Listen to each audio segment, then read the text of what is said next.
Are you unable to update your Apple Watch, facing errors or stuck on the update screen?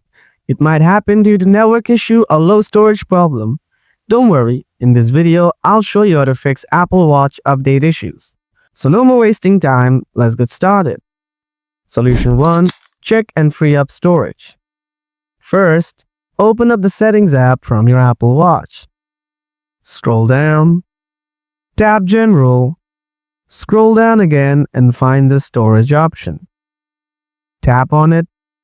Here you can check how much storage you have in your Apple Watch storage. Try to have more than 5 GB or more before updating your Apple Watch. If you do not have enough storage, you'll need to delete some unused apps or unwanted things from your device. After doing that, restart your device and then see what happens. If you're still facing the same problem, then I highly recommend you to update your Apple Watch via your iPhone. Solution 2. Update from iPhone.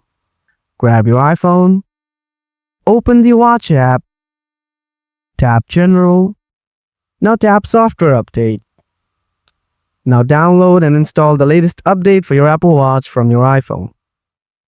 Make sure your iPhone and Apple Watch are close together. Hope your issue is solved now. If you found this video helpful, please give it a thumbs up and consider subscribing for more tech tips and solutions. Feel free to leave a comment if you have any questions or suggestions for future videos. Thanks for watching and see you next time.